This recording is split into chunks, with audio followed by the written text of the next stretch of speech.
जय श्री कृष्णा, राधे राधे। स्वागत है आपका हमारे चैनल पार्वती पनमोली में।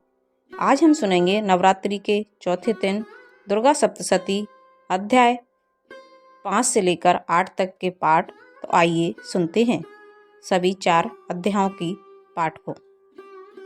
सबसे पहले बोलिए माता रानी की जय हो, माता भवानी की जय हो, माता चंडिका की जय हो।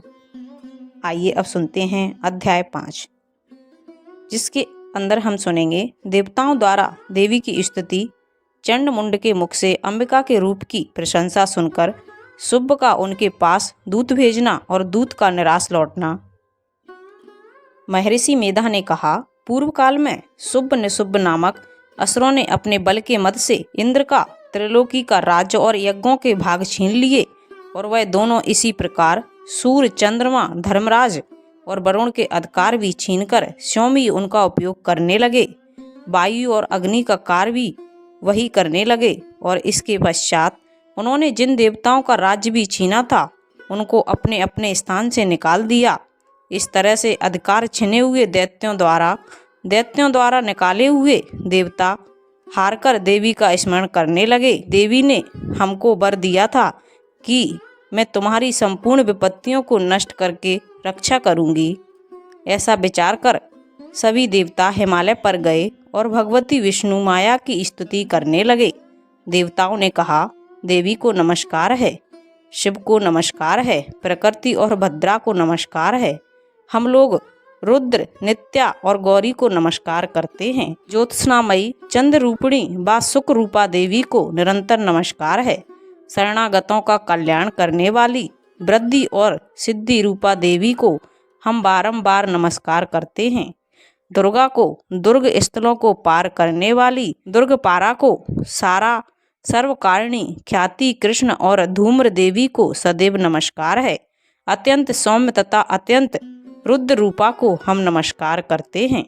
उन्हें हमारा बारंबार प्रणाम है। जगत की आधारभूत कृति देवी को बारंबार नमस्कार करते हैं। जिस देवी को प्राणी मात्र विष्णु माया कहते हैं उनको नमस्कार है, उसको नमस्कार है, उसको नमस्कार है। जो देवी संपूर्ण प्राणियों में चेतना कहलाती है उसको नमस्कार है, उसको नमस्कार है, उसको नमस्कार है। जो देवी संपूर्ण प्राणियों में बुद्धि रूप से स्थित है उसको नमस्कार है, उसको नमस्कार है, उसको नमस्कार है। जो देवी सब प्राणियों में निद्रा रूप से विराजमान है उसको नमस्कार है, उसको नमस्कार है, उसको नमस्कार है। जो देवी संपूर्ण प्राणियों में क्षुधा रूप से विराजमान है उसको नमस्कार है, उसको नमस्कार है। जो देवी संपूर्ण प्राणियों में छाया रूप से स्थित है उसको नमस्कार है, उसको नमस्कार है, उसको नमस्कार है। जो देवी सब प्राणियों में शक्ति रूप से स्थित है उसको नमस्कार है, उसको नमस्कार है, उसको नमस्कार है। जो देवी संपूर्ण प्राणियों में तृष्णा रूप से स्थित है उसको नमस्कार है, नमस्कार है। जो देवी सब प्राणियों में शांति रूप से स्थित है उसको नमस्कार है, उसको नमस्कार है। जो देवी सब प्राणियों में जाति रूप से स्थित है उसको नमस्कार है, नमस्कार है, नमस्कार है। जो देवी सब प्राणियों में लज्जा रूप से स्थित है उसको नमस्कार है, नमस्कार है, नमस्कार है। जो देवी संपूर्ण प्राणियों में श्रद्धा रूप से स्थित है उसको नमस्कार है, नमस्कार है, नमस्कार है। जो देवी संपूर्ण प्राणियों में कांति रूप से स्थित है, जो देवी सब प्राणियों में लक्ष्मी रूप से स्थित है उसको नमस्कार है, नमस्कार है। जो देवी संपूर्ण प्राणियों में वृत्ति रूप से स्थित है उसको नमस्कार है, नमस्कार है, नमस्कार है। जो देवी सब प्राणियों में स्मृति रूप से विराजमान है उसको नमस्कार है, नमस्कार है, नमस्कार है।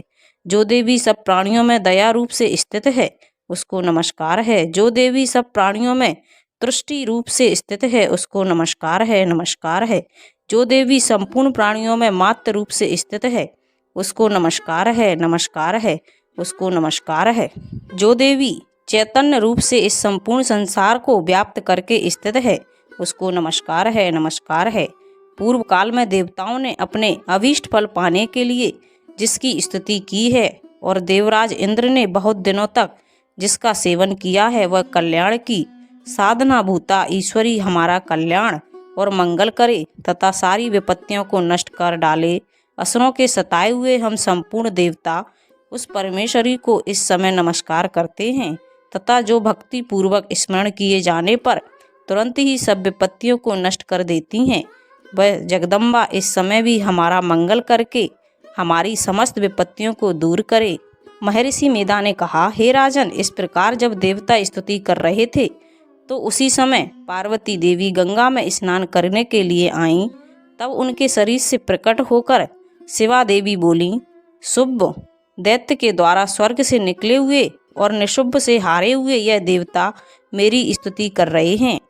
पार्वती के शरीर से अंबिका निकली थी, इसलिए उसको संपूर्ण लोक में कौशिकी कहते हैं। कौशिकी के प्रकट होने के बाद पार्वती देवी के शरीर का रंग काला हो गया और वह हिमालय पर रहने वाली कालका देवी के नाम से प्रसिद्ध हुई। फिर शुभ और निशुभ के दूत चंडमुंड वहां आए और उन्होंने परम मनोहर रूप वाली अंबिका देवी को देखा।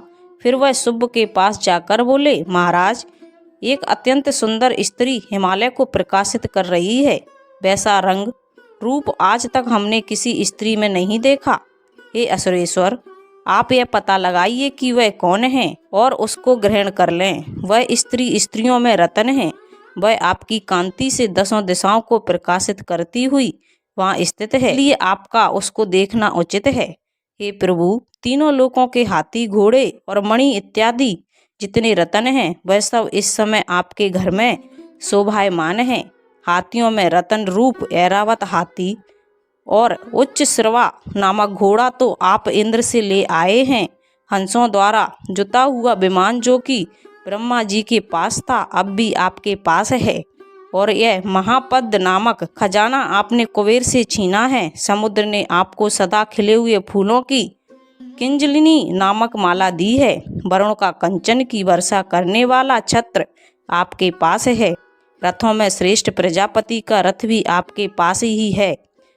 हे असुरेश्वर, मृत्यु से उत्तरक्रांतिका नामक शक्ति भी आपने छीन ली है और वरुण का पासा भी आपके भ्रांता निशुभ के अधिकार में है। और जो अग्नि में ना जल सके ऐसे 2 वस्त्र भी अग्निदेव ने आपको दिए हैं।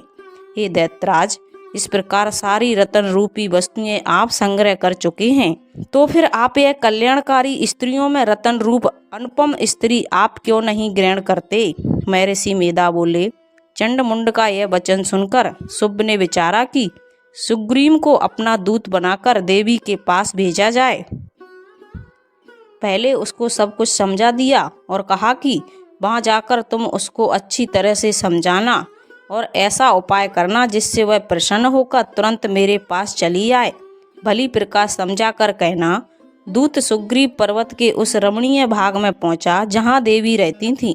दूत ने कहा, हे देवी, दैत्यों का राजा शुभ जो इस समय तीनों लोकों का स्वामी है, मैं उसका दूत हूँ और यहाँ तुम्हारे पास आया हूँ। संपूर्ण देवता उसकी आज्ञा एक स्वर से मानते हैं। अब जो कुछ उसने कहला भेजा है वह सुनो। उसने कहा, इस समय संपूर्ण त्रिलोकी मेरे बस में है और संपूर्ण यज्ञों के भाग को अलग अलग मैं ही लेता हूँ। तीनों लोकों में जितने श्रेष्ठ रतन हैं वह सब मेरे पास हैं। देवराज इंद्र का वाहन ऐरावत मेरे पास है जो मैंने छीन लिया है। उच्च श्रवा नामक घोड़ा जो क्षीर सागर मंथन करके प्रकट हुआ था उसे देवताओं ने मुझे समर्पित किया है। हे सुंदरी, इनके अतिरिक्त और भी जो रतन भूषण पदार्थ देवताओं के पास थे वह सब मेरे पास हैं। हे देवी, मैं तुम्हें संसार की स्त्रियों में रतन मानता हूँ क्योंकि रत्नों का उपभोग करने वाला मैं ही हूँ। हे चंचल कटाओं वाली सुंदरी, अब यह मैं तुम पर छोड़ता हूँ कि तुम मेरे या मेरे भाई महापराक्रमी निशुभ की सेवा में आ जाओ। यदि तू मुझे चुनेगी तो तुझे अतुल महान ऐश्वर्य की प्राप्ति होगी, इसलिए तुम अपनी बुद्धि से यह विचार कर मेरे पास चली आओ। महर्षि मेधा ने कहा, दूत के ऐसा कहने पर संपूर्ण जगत का कल्याण करने वाली भगवती दुर्गा मन ही मन मुस्कुराई और इस प्रकार कहने लगी। देवी ने कहा, ए दूत, तू जो कुछ कह रहा है वह सत्य है और इसमें किंचित मात्र भी झूठ नहीं है। शुभ इस समय तीनों लोकों का स्वामी है और निशुभ भी उसी की तरह पराक्रम भी है, किंतु इसके संबंध में जो प्रतिज्ञा कर चुकी हूँ उसे मैं कैसे झुटला सकती हूँ। अतः तू मैंने जो प्रतिज्ञा की है उसे सुन। जो जो मुझे युद्ध में जीत लेगा और मेरे अभिमान को खंडित करेगा तथा बल में मेरे समान होगा, वही मेरा स्वामी होगा। इसलिए शुभ अथवा निशुभ यहाँ आए और युद्ध में जीतकर मुझसे विवाह कर लें। इसमें भला देर की क्या आवश्यकता है? दूत ने कहा, हे देवी, तुम अभिमान में भरी हुई हो, मेरे सामने तुम ऐसी बात ना करो। इस त्रिलोकी में मुझे तो ऐसा कोई दिखाई नहीं देता कि जो शुभ और निशुभ के सामने ठहर सके।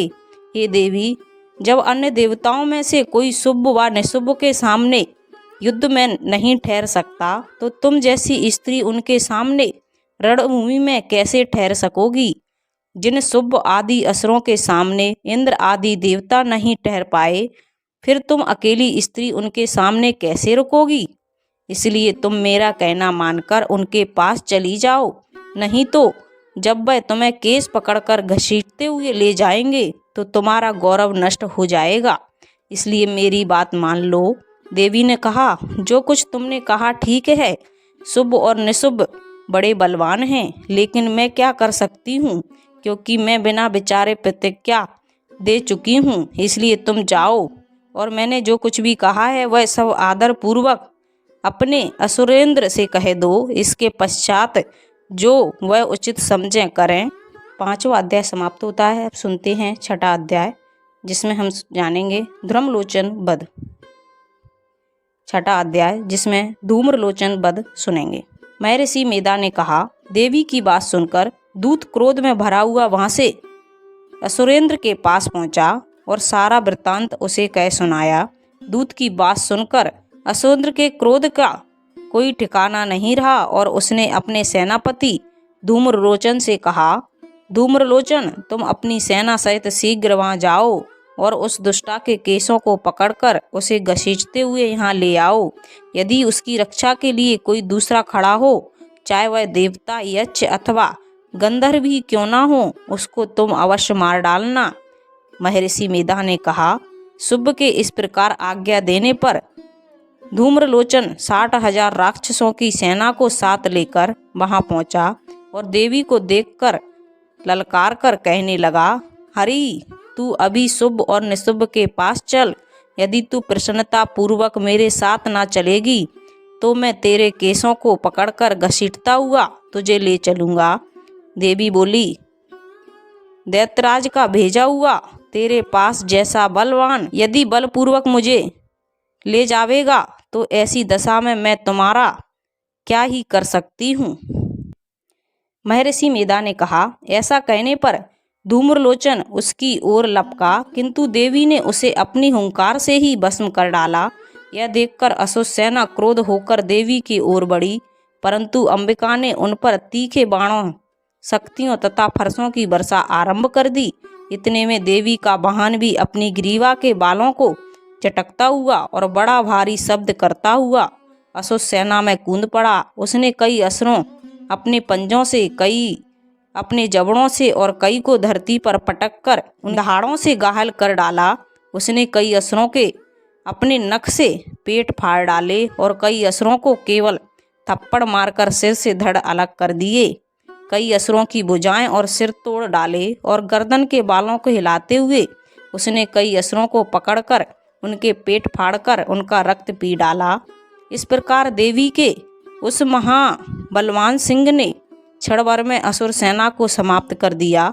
शुभ ने जब यह सुना कि देवी ने धूम्रलोचन असुर को मार डाला है और उसके सिंह ने सारी सेना का संहार कर डाला है, तब उसको बड़ा क्रोध आया। उसके मारे क्रोध के ओंठ फड़फड़ाने लगे और उसने चंड तथा मुंड नामक महाअसुरों को आज्ञा दी, हे चंड, हे मुंड, तुम अपने साथ एक बड़ी सेना लेकर जाओ और उस देवी के बाल पकड़कर उसे बांधकर तुरंत यहाँ ले आओ।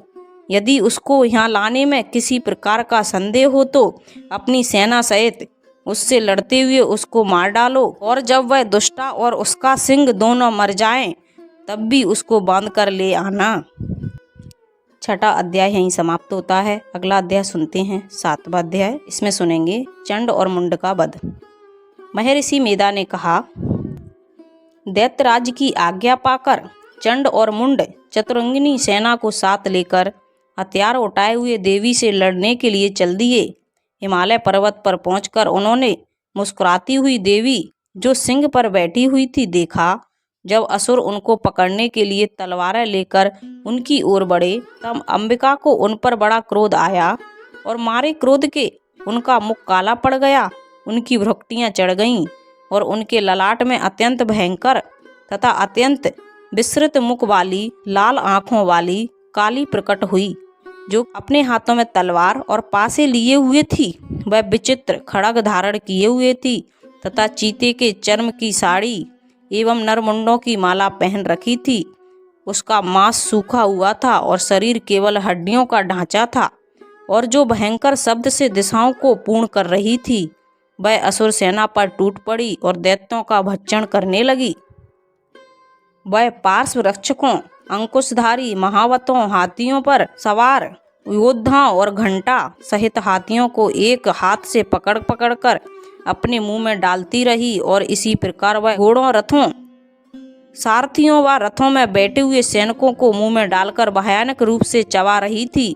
किसी के केस पकड़कर, किसी को पैरों से दबाकर और किसी दैत्य को छाती से मसलकर मार रही थी। वह दैत्य के छोड़े हुए बड़े बड़े अस्त्र शस्त्रों को मुंह में पकड़कर और क्रोध में भर उन दांतों में पीस रही थी। उसने कई बड़े बड़े असुर भच्चर कर डाले, कितनों को रौंद डाला और कितनी उसकी मार के मारे भाग गए। कितनों को उसने तलवार से मार डाला, कितनों को अपने दांतों से समाप्त कर दिया, और इस प्रकार से देवी ने क्षण भर में संपूर्ण दैत्य सेना को नष्ट कर दिया। यह देख महापराक्रमी चंड काली देवी की ओर लपका और मुंड ने भी देवी पर अपने भयानक बाणों की वर्षा शुरू कर दी और अपने हजारों चक्र उन पर छोड़ दिए। उस समय वह चमकते हुए बाण व चक्र देवी के मुख में प्रविष्ट हुए इस प्रकार दिख रहे थे जैसे मानो बहुत से सूर मेघों की घटा में प्रविष्ट हो रहे हों। उसके पश्चात भयंकर शब्द के साथ काली ने अत्यंत जोश में भरकर विकट अट्टहास किया। उसका भयंकर मुख देखा नहीं जाता था, उसके मुख से श्वेत दांतों की पंक्ति चमक रही थी। फिर उसने तलवार हाथ में लेकर हूँ शब्द कहकर चंड के ऊपर आक्रमण किया। उसके केस पकड़कर उसका सिर काटकर अलग कर दिया। चंड को मरा हुआ देखकर मुंड देवी की ओर लपका, परंतु देवी ने क्रोध में भरे उसे भी अपनी तलवार से यमलोक पहुंचा दिया। चंड और मुंड को मरा हुआ देखकर उसकी बाकी बची हुई सेना वहां से भाग गई। उसके पश्चात काली चंड और मुंड के कटे हुए सिरों को लेकर चंडिका के पास गई और प्रचंड अट्टहास के साथ कहने लगी, हे देवी, चंड और मुंड दो महादैत्यों को मारकर तुम्हें भेंट कर दिया है। अब शुभ और निशुभ का तुमको स्वयं वध करना है। महर्षि मेधा ने कहा। वहां लाए हुए चंड और मुंड के सिरों को देखकर कल्याणकाई चंडी ने काली से मधुर वाणी में कहा, हे देवी, तुम चूंकि चंड और मुंड को मेरे पास लेकर आई हो अतः संसार में चामुंडा के नाम से तुम विख्यात होगी। 7वां अध्याय यहीं समाप्त होता है। अब सुनते हैं 8वां अध्याय। इसमें सुनेंगे रक्त बीज वध। महर्षि मेधा ने कहा, चंड और मुंड नामक असुरों के मर जाने से और बहुत सी सेना के नष्ट हो जाने से असुरों के राजा प्रतापी शुभ ने क्रोध हुक्त होकर अपनी संपूर्ण सेना को युद्ध के लिए तैयार होने की आज्ञा दी। उसने कहा, अब उदायुद्ध नामक 86 असुर सेनापति अपनी सेनाओं के साथ युद्ध के लिए जाएं और कंबू नामक 84 सेनापति भी युद्ध के लिए जाएं और कोटि वीर नामक 50 सेनापति और धौम्रकुल नाम के 100 सेनापति प्रस्थान करें। कालक, दोहद्र, मौर्य और काल के यह दैत्य भी मेरी आज्ञा से सजकर युद्ध के लिए कूच करें। भयानक शासन करने वाला असुरों का स्वामी शुभ इस प्रकार आज्ञा देकर बहुत बड़ी सेना के साथ युद्ध के लिए चला। उसकी सेना को अपनी ओर आता देखकर चंडिका ने अपनी धनुष की डंकोर से पृथ्वी और आकाश के बीच का भाग गुंजा दिया। हे राजन, इसके पश्चात देवी के सिंह ने धारना शुरू कर दिया और अंबिका के घंटे के शब्दों ने उस ध्वनि को और भी बढ़ा दिया। धनुष की टंकार, शेर की दहाड़ और घंटे के शब्द से पृथ्वी और आकाश के बीच का भाग गूंज उठा और उसके साथ ही देवी ने अपने मुख को और भी भयानक बना लिया। ऐसे भयंकर शब्द को सुनकर राक्षसी सेना ने देवी तथा सिंह को चारों ओर से घेर लिया। हे राजन, उस समय दैत्यों के नाश के लिए और देवताओं के हित के लिए ब्रह्मा, शिव, कार्तिकेय, विष्णु तथा इंद्र आदि देवों की शक्तियां, जो अत्यंत पराक्रम और बल से संपन्न थीं, उनके शरीर से निकलकर उसी रूप में चंडिका देवी के पास गईं। जिस देवता का जैसा रूप था, जैसे आभूषण थे और जैसा वाहन था, वैसा ही रूप, आभूषण और वाहन लेकर उन देवताओं की शक्तियां दैत्यों से युद्ध करने के लिए आईं। हंस युक्त विमान में बैठकर और रुद्राक्ष की माला तथा कमंडलू धारण करके ब्रह्मा जी की शक्ति आई। वृषभ पर सवार होकर, हाथ में त्रिशूल लेकर, महानाग का कंकण पहनकर और चंद्र रेखा से विभूषित होकर भगवान शंकर की शक्ति महेश्वरी आई और मोर पर आरूढ़ होकर हाथ में शक्ति लिए दैत्यों से युद्ध करने के लिए कार्तिकेय जी की शक्ति आई। उन्हीं का रूप धारण करके भगवान विष्णु की शक्ति गरुड़ पर सवार होकर शंख, चक्र, श्रांग, गदा, धनुष तथा खड़ग हाथ में लिए हुए आई। श्री हरि की शक्ति बारह का शरीर धारण करके आई और नरसिंह के समान शरीर धारण करके उनकी शक्ति नारसिंगी भी आई। उसकी गर्दन के झटकों से आकाश के तारे टूट पड़ते थे और इसी प्रकार देवराज इंद्र की शक्ति ऐन्द्री भी ऐरावत पर सवार होकर आई। इसके पश्चात देवी शक्तियों से घिरे हुए भगवान शंकर ने चंडिका से कहा, मेरी प्रसन्नता के लिए तुम शीघ्र ही इन असुरों को मारो। इसके पश्चात देवी के शरीर में से अत्यंत उग्र रूप वाली और सैकड़ों गीदड़ियों के समान आवाज करने वाली चंडिका शक्ति प्रकट हुई। उस अपराजिता देवी ने धूमल जटा वाले भगवान शंकर जी से कहा, हे प्रभु, आप मेरी ओर से दूत बनकर शुभ और निशुभ के पास जाइए और उन अत्यंत गर्वीले दैत्यों से कहिए तथा उनके अतिरिक्त और भी जो दैत्य हैं वहाँ युद्ध के लिए उपस्थित हों, उनसे भी कहिए, जो तुम्हें अपने जीवित रहने की इच्छा हो तो त्रिलोकी का राज्य इंद्र को दे दो। देवताओं को उनका यज्ञ का भाग मिलना आरंभ हो जाए और तुम पाताल लौट जाओ। किंतु यदि बल के गर्भ से तुम्हारी लड़ने की इच्छा हो तो फिर आ जाओ, तुम्हारे मांस से मेरी योगनियाँ तृप्त होंगी। चूंकि उस देवी ने भगवान शंकर को दूत के कार्य में नियुक्त किया था, इसीलिए वह संसार में शिवदूती के नाम से विख्यात हुई। भगवान शंकर से देवी का संदेश पाकर उन दैत्यों के क्रोध का कोई ठिकाना नहीं रहा और वह जिस स्थान पर देवी विराजमान थीं वहां पहुंचे और जाने के साथ ही उन पर बाणों और शक्तियों की वर्षा करने लगे। देवी ने उनके फेंके हुए बाणों, शक्तियों, त्रिशूल और फरसों को अपने बाणों से काट डाला और काली देवी उस देवी के साथ आगे खड़ी होकर शत्रुओं को त्रिशूल से विदीर्ण करने लगीं और खटवांग से कुचलने लगीं। ब्राह्मणी जिस तरफ दौड़ती थी उसी तरफ अपने कमंडलू का जल छिड़ककर दैत्यों के वीर व बल को नष्ट कर देती थीं और इसी प्रकार माहेश्वरी त्रिशूल से वैष्णवी चक्र से और अत्यंत कोप वाली कौमारी शक्ति द्वारा असुरों को मार रही थी और ऐन्द्री के बाजू के प्रहार से सैकड़ों दैत्य रक्त की नदियां बहाते हुए पृथ्वी पर सो गए। बाराही ने कितने ही राक्षसों को अपनी थूतन द्वारा मृत्यु के घाट उतार दिया। दहाड़ों के उग्र भाग से कितने ही राक्षसों की छाती को चीर डाला और चक्र की चोट से कितनों को ही विदीर्ण करके धरती पर डाल दिया। बड़े बड़े राक्षसों को नारसिंगी अपने नखों से विदीर्ण करके भक्षण करती रही और सिंहनाद ने चारों दिशाओं को गुंजाती हुई रणभूमि में विचर रही थी। शिवदूती के प्रचंड अट्टहास से कितने ही दैत्य भयभीत होकर पृथ्वी पर गिर पड़े और उनके गिरते ही वह उनको भक्षण कर गई। इस तरह क्रोध में भरे हुए मात्र गणों द्वारा नाना प्रकार के उपायों से बड़े बड़े असुरों को मरते हुए देखकर राक्षसी सेना भाग खड़ी हुई और उनका इस प्रकार भागता देखकर रक्तबीज नामक महापराक्रमी राक्षस क्रोध में भरकर युद्ध के लिए आगे बढ़ा। उसके शरीर से रक्त की बूंदें पृथ्वी पर जैसे ही गिरती, तुरंत वैसे ही नया शरीर वाला तथा वैसा ही बलवान दैत्य पृथ्वी से उत्पन्न हो जाता। रक्तबीज गदा हाथ में लेकर ऐन्द्री के साथ युद्ध करने लगा। जब ऐन्द्री शक्ति ने अपने वज्र से उसको मारा तो घायल होने के कारण उसके शरीर से बहुत सा रक्त बहने लगा और उसकी प्रत्येक बूंद से उसके समान ही बलवान तथा महापराक्रमी अनेकों दैत्य भयंकर रूप प्रकट हो गए। वह सब दैत्य बीज के समान ही बलवान तेज वाले थे। वह भी भयंकर अस्त्र शस्त्र लेकर देवियों के साथ लड़ने लगे। जब ऐन्द्री के वज्र प्रहार से उसके मस्तक पर चोट लगी और रक्त बहने लगा तो उसमें से हजारों पुरुष उत्पन्न हो गए। वैष्णवी ने चक्र से और ऐन्द्री ने गदा से रक्त बीज को चोट पहुंचाई और वैष्णवी के चक्र से घायल होने पर उसके शरीर से जो रक्त बहा उससे हजारों महाअसुर उत्पन्न हुए, जिसके द्वारा यह जगत व्याप्त हो गया। कौमारी ने शक्ति से, बाराही ने खड़ग से और महेश्वरी ने त्रिशूल से उसको घायल किया। इस प्रकार क्रोध में भरकर उसे महादैत्य ने सब मात्र शक्तियों पर अलग अलग गदा से प्रहार किया और माताओं ने शक्ति तथा शूल इत्यादि से उसको बार बार घायल किया।